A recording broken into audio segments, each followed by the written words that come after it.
저는 대학에 가기 전까지 책을 거의 안 읽었었습니다.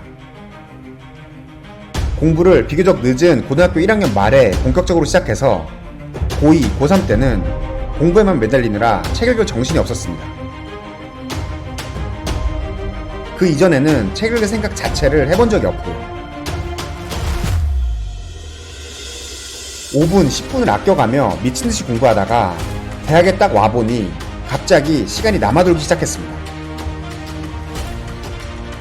수능이랑 대학만 생각하면서 살다가 갑자기 뭘 해야 할지 모르겠었습니다.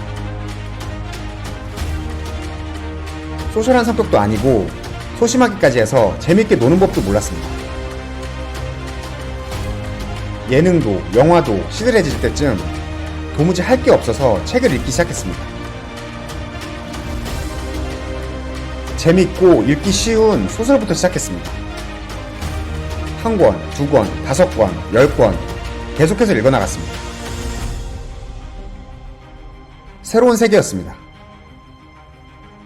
친구가 별로 많지 않았던 제 20대 초반에 책은 가장 친한 친구가 되어주었습니다. 어디에 가든 책을 들고 다녔습니다.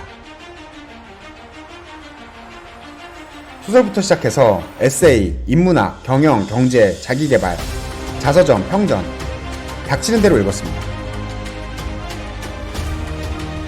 수험생활을 하는 시기가 아니면 1년에 100권 정도는 꾸준히 읽게 되었습니다. 일을 워낙 많이 하는 지금은 그 정도까지는 읽지 못하지만 그래도 책은 여전히 저에게 큰 힘을 주고 저를 행복하게 하는 친한 친구입니다. 자신감 없고 소심했던 인생을 어떻게 살아야 할지 몰랐던 20살 대학생이 책과 10수년 함께하면서 지금은 세상에 못할 게 없다는 자신감을 가득 채운 변호사가 되어서 단단한 커리어를 쌓아가고 있습니다. 이번 영상에서는 제가 20살 때부터 수백 권, 어쩌면 1000권 이상의 책을 읽으면서 책이 저를 성장시켜준 이야기를 해보려고 합니다. 첫 번째로 책은 꿈을 꾸게 해줍니다. 저는 사람은 타고난 대로 사는 건 줄 알았었습니다. 평범한 사람은 평범하게 사는 게 당연하고 그 길밖에 없는 줄 알았습니다. 대부분의 사람들이 예전의 저처럼 스스로 만들어둔 한 개의 동굴 안에서 살아갑니다. 스스로 생각하는 본인의 재능, 외모, 성향, 가정환경, 매력, 예전에 실패했던 경험, 힘들었던 기억, 남들에게 받은 상처들 이런 것들에 갇혀서 작은 동굴을 만들고 행여나 애써서 만든 그 작은 동굴이 무너지지 않을까 걱정하면서 불안해하면서 살아갑니다. 인간이 1마일을 4분 내에 뛰는 건 생략적으로 불가능하다고 모두가 이야기하던 시절이 있었습니다. 1954년 5월 6일 베니스터라는 육상선수가 4분 기록을 처음으로 깨면서 모든 사람들이 생각하던 한계가 깨집니다. 놀라운 건 베니스터가 4분 기록을 깨고 난 뒤에 2달 만에 10명이나 되는 선수들이 4분 기록을 깼습니다. 당시까지 인류 역사상 한 번도 깨지지 않았던 생리학적으로 인간 신체상 깰 수 없다고 모두가 생각했던 4분의 벽이 베니스터라는 한 명의 선수가 처음 깨고 나니까 사람들의 머릿속에 있는 한계가 깨지고 2달 만에 바로 10명이 4분 벽을 넘게 된 겁니다. 우리 머릿속에서 정해둔 한계가 얼마나 우리를 가두고 있는지를 보여주는 단적인 사례입니다. 이렇게 우리 머릿속에서 알게 모르게 정해두고 있는 한계를 깨는데 가장 좋은 방법이 책을 읽는 겁니다. 책에는 베니스터 같은 이야기가 넘쳐납니다. 너무 어려운 환경에서 특별할 것 없는 재능으로 훨씬 힘든 상황에서 대부분의 사람들이 시도해볼 생각조차 못한 위대한 성취를 해낸 사람들이 책에는 수도 없이 많습니다. 이런 사람들도 특별한 방법이 있었던 게 아닙니다. 간절한 마음으로, 긴 시간을 자기 편으로 만드는 꾸준함으로, 절박한 노력으로 계속해서 스스로 머릿속에 생겨난 한계를 깨나가면서 하루하루 버텼던 겁니다. 그렇게 본인의 인생을 바꾸고 다른 사람들에게 감동을 주고 이 세상을 더 좋은 곳으로 변화시킨 겁니다. 우리도 책을 통해서 이런 사람들을 보고 그들의 이야기에서 힘을 받아서 시도하고 도전해보면 됩니다. 시도하고 도전해도 매일매일 변하는 거 없고 힘들고 상처받고 지치면서 머릿속에 한계가 다시 생겨납니다. 원래 그런 거고 모두가 그렇습니다.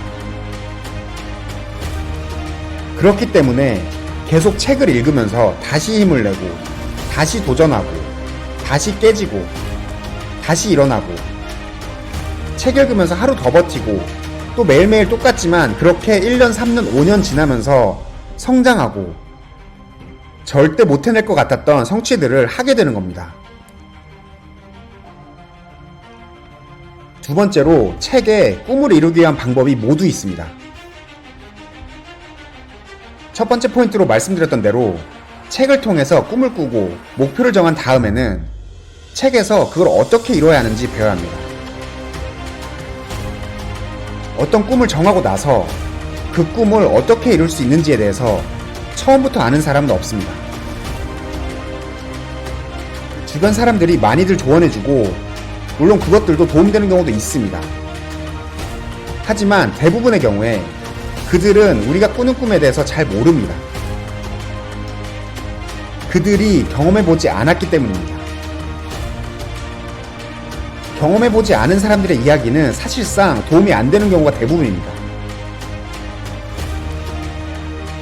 오히려 그들도 그들 머릿속에서 만든 작은 동굴 그 밖에 있는 우리의 꿈 이야기를 듣고 이래서 안 되고 저래서 안 되고 우리의 꿈이 이루어질 수 없는 이유만 수십 가지 나열할 가능성이 높습니다. 어떤 꿈을 꾸고 그걸 위한 노력을 할 때는 그걸 실제로 이뤄낸 사람이 어떻게 했는지에 집중해야 합니다. 저도 제가 꿈꾸던 대부분의 목표에 있어서 그걸 이룬 사람이 주변에 있었던 적이 거의 없었습니다. 오히려 제 꿈 이야기를 하면 그건 이래서 안 되고 너는 그래서 힘들고 이런 이야기만 실컷 들었습니다. 제가 이루고 싶은 꿈을 먼저 실제로 이룬 사람들은 모두 책에 있었습니다. 법조인 선배들이 공부한 이야기들, 한국에서 나고 자란 사람들이 미국에 가서 공부하고 일한 이야기들, 소심하고 내성적인 아이가 세상을 더 나은 곳으로 바꾸는 리더로 성장한 이야기들, 맨 땅에서 시작해서 위대한 기업을 이룬 이야기들, 그분들이 어떤 과정을 거쳤고 어떤 실패를 했고 어떻게 이겨냈고 어떤 게 후회되고 꿈을 이루면 뭐가 좋은지까지의 모든 내용을 책을 읽으면서 배웠고 그걸 저한테 적용해보면서 제 방향을 만들어 갔습니다. 스텝마다 책에서 읽은 이야기를 참고해서 방향을 세팅하고 실제로 해보면서 수정하고 다시 또 적용해보면서 매일매일 나아갔습니다. 그렇게 몇 년을 해나가니 목표로 했던 게 많이 이루어졌고 제가 걸어온 길도 누군가에게 작은 도움이 되었으면 좋겠다는 생각에 제 이야기들도 기록하기 시작했습니다. 세 번째 마지막으로 책은 꿈을 이룰 수 있도록 하는 능력을 키워줍니다. 분야를 막론하고 AI 시대에서 가장 중요한 능력 중에 하나는 학습 능력입니다. 현재 어떤 분야에 얼마나 많은 지식을 가지고 있느냐도 중요하지만 새로운 걸 얼마나 효과적으로 빠르게 정확하게 학습하고 적용할 수 있는지가 가장 중요한 시대가 되었고 앞으로는 더욱 그렇게 될 겁니다. 이런 학습 능력은 하루아침에 아니면 1년, 2년에 고시공부하듯이 키울 수 있는 게 아닙니다. 긴 시간 동안 꾸준하게 책 읽는 습관처럼 학습 능력을 단단하게 그리고 확실하게 키울 수 있는 건 없습니다. 많은 연구 결과에서도 책 읽기와 학습 능력 사이에 긍정적인 상관관계를 이야기하고 있습니다. 거기에 더해서 리더십, 커뮤니케이션, 니고시에이션, 프레젠테이션 방법, 퍼스널 브랜딩, 자기 분야에서 업계 트렌드, 이런 두뇌를 막론한 성장을 위한 필수적인 스킬셋들은 학교에서 가르쳐주지 않습니다. 책을 통해서 방향을 잡고 방법을 배우고 실제 적용해보면서 익혀가는 겁니다. 열심히 산다고 하는 많은 사람들조차 사업을 하면서 또는 직장생활을 하면서 막연하게 경험을 통해서만 익혀나가는 이런 스킬셋들을 책을 통해서 먼저 방향과 구조를 잡고 실제 경험을 통해서 적용해보고 다시 책 읽으면서 발전시켜 나가는 과정을 반복한다면 몇 배 더 빠르게, 몇 배 더 정확하게 성장하게 됩니다. 이런 분들은 사업이든 직장생활이든 사회생활이든 어디서든 빛나게 됩니다. 저도 이렇게 계속 책과 함께 나아가는 중입니다. 여러분도 해보면 어떨까요? 도움 되셨으면 좋겠고요. 여러분들 생각이나 고민들 댓글에 남겨주시면 같이 성장할 수 있을 것 같습니다. 감사합니다.